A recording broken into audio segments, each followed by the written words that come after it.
Magandang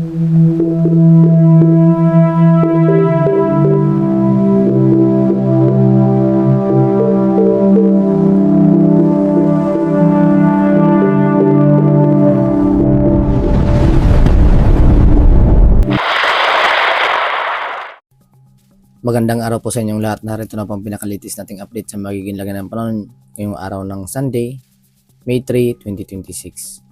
Sa kasalukuyan nga po, ang low pressure area nating minomonitor sa labas ng ating Philippine Area of Responsibility ay huling namataan sa layong 2,800 km east of Mindanao, na kung saan nagdudulot pa rin ito ng maulap na paborin at mga cloud cluster na siyang nagdudulot naman ng mga pag-ulan, lalong-lalo na dito sa may silang bahagi ng ating bansa.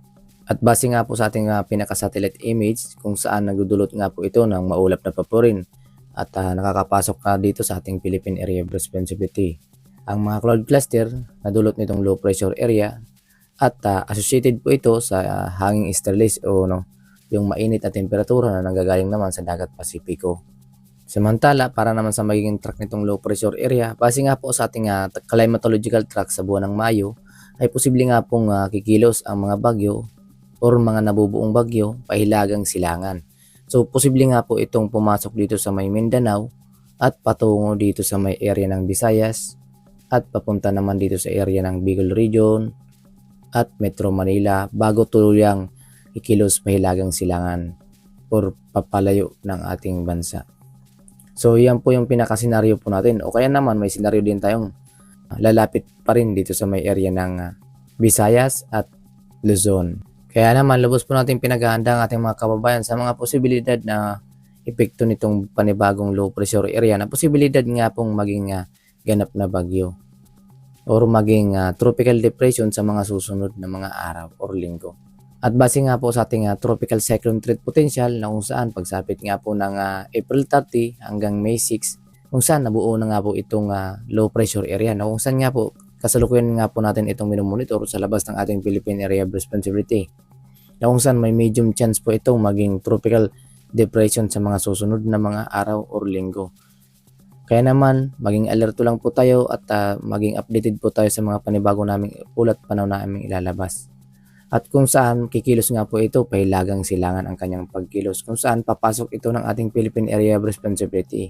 Samantala, para naman sa ating mga kababayan, ilan nga bang bagyo ang inaasa natin sa buwan ng Mayo?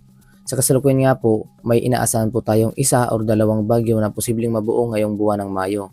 Kaya naman lubos po natin pinaghahanda ang ating mga kababayan sa ating posibilidad na panibagong bagyong mabuo.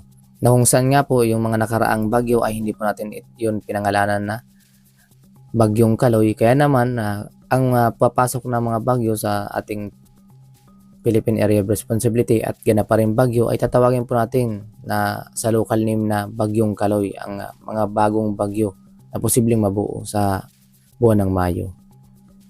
Samantala, silipin nga po natin ang magiging outlook po natin or sa magiging lagay ng panahon sa mga susunod na mga araw or outlook.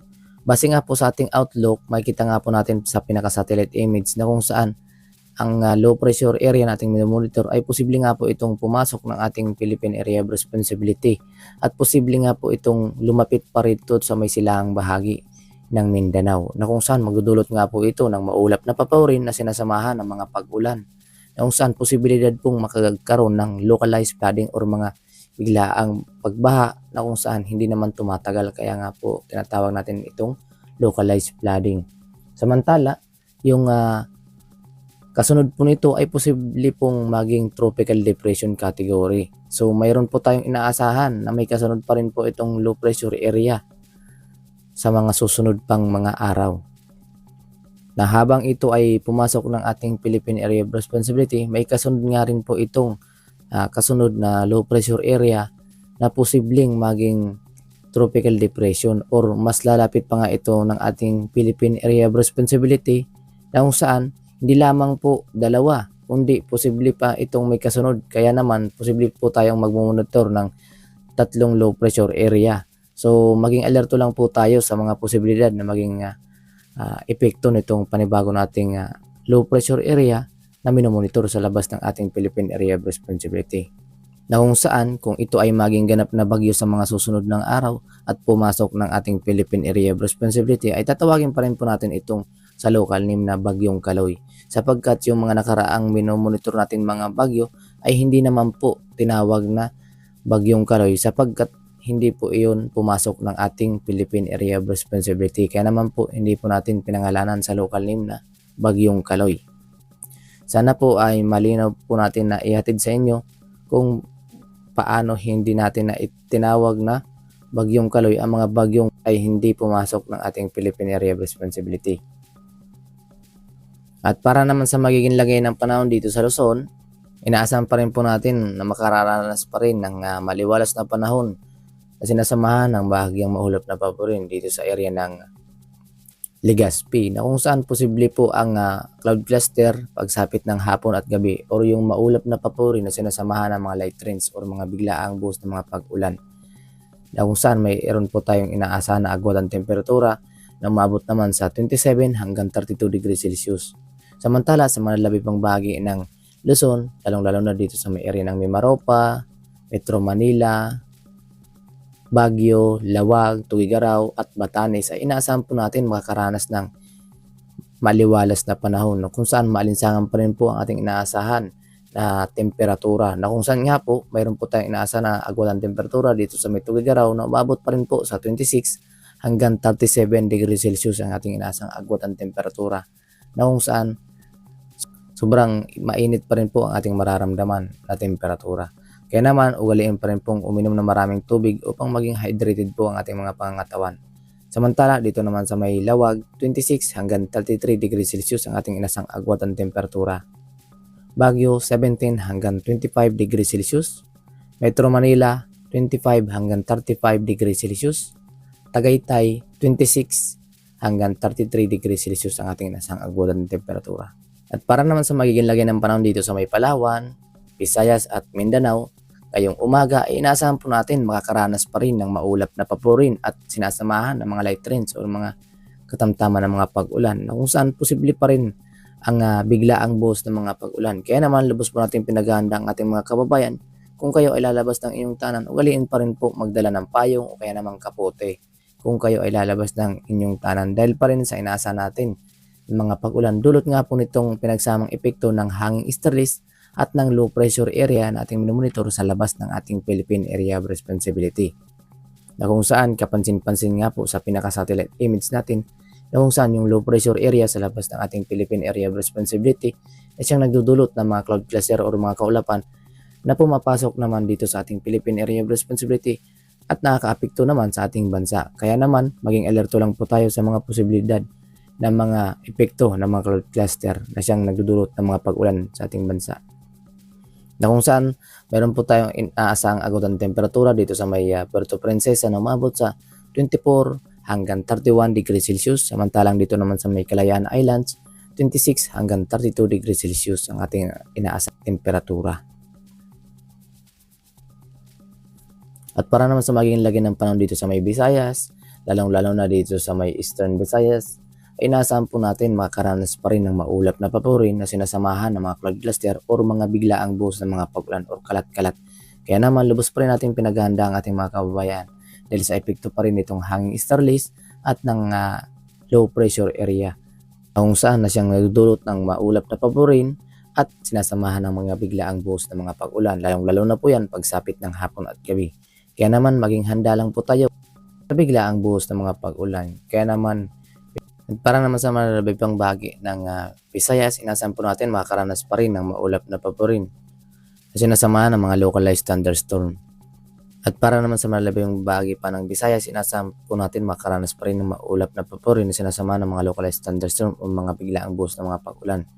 Lalong-lalo na po yan Iloilo, kabilang ang Cebu, na makakaranas pa rin ng maulap na paborin na sinasamahan ng mga biglaang buhos ng mga pag-ulan, na kung saan meron po tayong inaasang agwat at temperatura na umabot sa 26 hanggang 32 degrees Celsius dito sa may Cebu.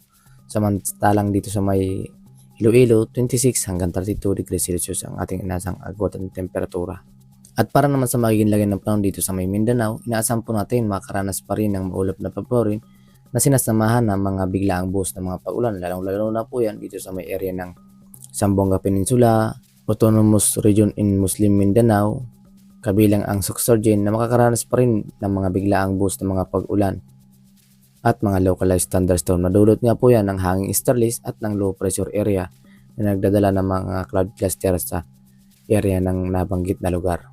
Na kung saan mataas pa rin ang tsansa ng mga maulap na paborin ngayong umaga at mga biglaang boost ng mga pag-ulan sa mga labi pang bahagi ng Mindanao. Lalong-lalo na po yan dito sa may area ng Davao Region, Northern Mindanao, Dinagat Island, Surigao del Norte at kabilang ang area ng Surigao del Sur na kung saan posible pa rin ang maulap na paborin at mga biglaang boost ng mga pag-ulan ngayong umaga hanggang mamayang hapon. Kung minsan, katamtaman hanggang sa mga malakas na mga pag-ulan ang maaari nating maranasan base nga po sa ating pinaka-satellite image na ating namamataan sa mga nasabing area.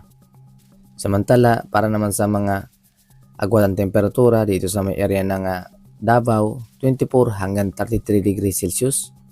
Cagayan de Oro, 26 hanggang 31 degrees Celsius ang ating nasang agwat ang temperatura. Samantalang dito naman sa may Zamboanga Peninsula, 25 hanggang 33 degrees Celsius ang ating inasang agwat ang temperatura.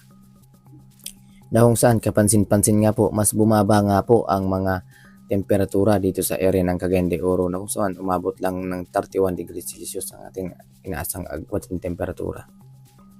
Na kung saan posible pong maging malamig ang inaasahan natin dahil po yan sa mga pag-ulan nating inaasahan ngayong umaga hanggang mamayang hapon at gabi.